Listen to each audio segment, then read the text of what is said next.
Hai, selamat datang kembali di channel YouTube Teman Cerita Horor. Yang baru bergabung silahkan di-subscribe dulu ya. Oke, cerita horor malam ini berjudul Sumur Tua di Kuburan. Kalian penasaran kan? Jadi tanpa berlama-lama, yuk langsung aja kita masuk ke ceritanya. Cekidot. Mungkin banyak dari kalian yang gak asing sama tempat uji nyali ini. Tempatnya itu terbuka untuk umum, dan ini tuh tempat untuk beristirahat orang-orang yang udah dipanggil duluan. Kuburan maksudnya. Iya benar Moy. Jadi cerita ini tentang uji nyali di salah satu makam di Jakarta Selatan. Sekitar tahun 2016, ada 5 anak kuliah yang penasaran sama tempat uji nyali ini. Mereka semua laki-laki, namanya kita sebut aja Agung, Aryo, Bobby, Demas sama Hashim. Mereka berlima itu satu kampus dan kebetulan satu kosan juga. Soalnya kebetulan mereka semua tuh juga gak bisa ngeliat setan, jadi semuanya tuh berani banget Moy, Bi. Sekitar jam 12 malam, berangkatlah mereka berlima dari Depok ke tempat itu. Berlima sahaja mereka berlima buat uji nyali gitu ke sana. Benar Moy? Oh. Nah pas sampai mereka tuh masuk ke makam ini dan ketemu sama kakek-kakek gitu. Bisa dibilang kakek ini tuh kuncinya lah. Dikasih tahu tuh mereka spot-spot yang sering didatengin buat orang-orang uji nyali di sana. Oh dibolehin sama kakek-kakeknya. Dibolehin Bi, jadi emang udah sering juga kayaknya orang datang ke sana buat uji nyali. Oke. Jadi ternyata di sana tuh emang udah terkenal banget penunggu-penunggunya. Kayak ada kuntilanak merah, pocong, genderuwo, kayak segala jenis sosok tuh kayaknya ada. Namanya juga makam kan. Tapi yang mereka berlima tuh yang gak percaya gitu-gituan, malah pas dikasih tahu tuh bukannya takut, tapi cekikikan gitu. Si kakek ini agak kesel ngeliatnya, tapi si kakek ini cuma ngomong, jangan kebanyakan ketawa-tawa ya di sini. Kalau kalian kenapa-napa, saya nanti nggak bantu karena kalian tidak menghargai. Pendengar itu yang mereka berlima langsung diem sih. Walaupun dalam hatinya mereka tuh juga kayak masih tetap nggak percaya sama omongan kakek ini. Ya kayak apaan sih gitu. Masa nggak percayanya kan? Jadi kayak gini gitu. Jadi itu tuh ada dua sisi makamnya. Ada sisi kanan sama sisi kiri. Di kiri tuh kalau nggak salah yang ada sumurnya. Dan sisi kanan tuh yang ada pohon besar banget. Akhirnya mereka bagi dua tuh. Agung, Aryo, Bobby bertiga, sedangkan Demas berdua sama Hashim. Agung, Aryo, Bobby ke sisi kiri, sedangkan sisanya Demas sama Hashim ke sisi kanan. Ini gue ceritain dari point of view Agung, Aryo, sama Bobby dulu ya, Moebi. Oke. Jadi pas mereka baru jalan gitu, karena jalanannya cuma setapak, akhirnya mereka jalannya tuh sebaris aja. Dan karena mereka bertiga, jadi gak ngerasa takut sama sekali. Si Bobby bercanda-canda lah ke Agung sama Aryo. Dia bilang, mana katanya serem, gak ada serem-seremnya, ini mah biasa aja. Sama aja kayak kita lagi jalan malam-malam di tempat sepi.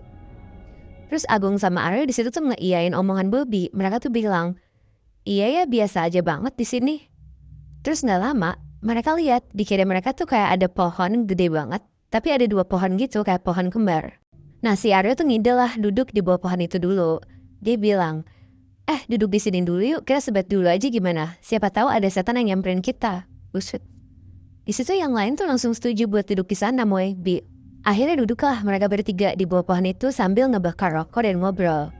Pas lagi ngobrol, tiba-tiba banget, si Aryo tuh nyium wangi melati. Terus dia bilang lah ke teman-teman yang lain, lo nyium juga nggak? Gue nyium wangi melati nih. Terus mereka bilang kalau mereka tuh ternyata juga nyium. Akhirnya mereka nyari-nyari lah ke sekitar asal wanginya tuh dari mana. Nah pas dicium-cium lagi, ternyata tuh ada dari sumur yang gak jauh dari pohon tempat mereka duduk itu. Akhirnya karena mereka penasaran, disamperin lah sama mereka ke arah sumur itu. Pas sampai di sumur itu, mereka tuh ngeliat-liat lah ke sekitar, ada siapa sih sebenarnya. Dan ternyata wanginya ini tuh kenceng banget dari dalam sumurnya itu Moebi. Diintip-intip lah ke dalam sumur itu sama mereka. Terus pas mereka lihat ke dalam sumur itu, tiba-tiba si Aryo tuh kayak kedorong dan nyaris jatuh ke dalam sumur itu. Tapi untungnya cepet-cepet ditarik tuh sama Agung sama Bobby. Jadi dia gak jatuh ke dalam sumur itu. Nah pas mereka habis narik Aryo, mereka tuh otomatis langsung ngebelakangin sumur itu kan. Tapi pas mereka ngebelakangin sumur itu, tiba-tiba mereka bertiga tuh ngeliat bener-bener di depan mereka ada genderuwo gede banget, warnanya hitam. Lagi ngeliatin mereka bertiga dengan tatapan serem banget. Depan-depanan Moy jadinya.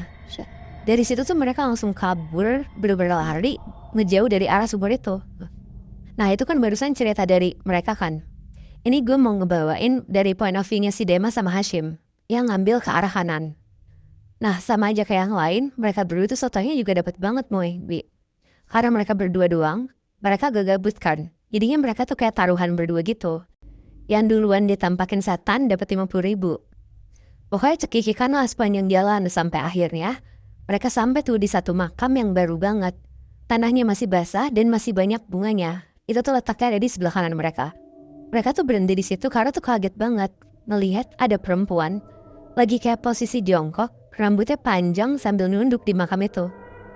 Kayak posisi-posisi lagi berdoa gitu loh Moy. Tapi kan mereka kagetnya tuh karena itu tuh tengah malam kan. Kenapa bisa ada orang yang ziarah di makam jam segitu? Akhirnya mereka pelan-pelan lah jalan dan mau nyamperin ke perempuan ini. Soalnya posisinya kan mereka ngeliat perempuan itu dari belakang. Terus pas mereka jalan dan makin ngedekat, mereka tuh dengar kalau perempuan ini tuh ternyata lagi nangis-nangis di makam itu. Akhirnya Demas ngide lah buat nyapa. Niatnya tuh mau nemenin si perempuan ini kan. Terus habis itu dia sapa nih perempuannya. Demas pegang bahunya sambil bilang, "Mbak, nggak apa-apa." Habis disapa Demas, perempuan itu nengok ke Demas sama Hashim. Pas nengok ke belakang, perempuan ini tuh ternyata mukanya tuh hancur banget Moy, Bi. Matanya cuma satu, terus itu senyum lebar banget, terus dia ketawa-tawa sambil berdiri. Tuh anjing. Abis dia berdiri, itu langsung terbang ke arah pohon yang gede banget sambil ketawanya tuh melengking banget. Set. Ngeliat itu Demas sama Hashim tuh langsung lari berusaha kabur jauh dari kuntilanak itu. Dan pas lagi lari, mereka berdua tuh ngerasa kalau di belakang mereka tuh juga ada yang ikut lari kan. Karena mereka mikir kalau yang ikut lari itu teman-teman mereka yang lain, akhirnya mereka berdua tuh agak lega kan. Tapi mereka berdua juga refleks tuh nengok ke belakang buat mastiin itu teman-teman mereka tuh bukan. Dan pas mereka nengok ke belakang Moy, Bi, mereka tuh ngeliat pakai mata mereka sendiri kalau yang ikutan lari di belakang mereka tuh sosok kepala buntung. Hah? Jadi cuma ada dari bahu ke bawah doang, kepalanya tuh nggak ada. Pas ngeliat itu mereka teriak dan lari makin kencang lagi kan. Nah abis mereka lari, akhirnya mereka semua tuh ketemu di satu titik. Di pintu masuknya si makam itu. Akhirnya mereka berlima langsung mutusin untuk pulang langsung dan gak sempat ketemu si kakek itu lagi. Jadi benar-benar mereka tuh abis ngeliat setan itu langsung pulang semua. Ya. Wah anjir, gue penasaran banget sih. Itu TPU di Jakarta Selatan kan? Iya bener Bi, gue gak bisa nyebutin sih sebenarnya namanya apa. Tapi TPU ini tuh terkenal banget lah di Jakarta Selatan untuk tempat uji nyali. Tapi dengan isinya ada kepala buntung kayaknya kita tahu sih di mana Bi.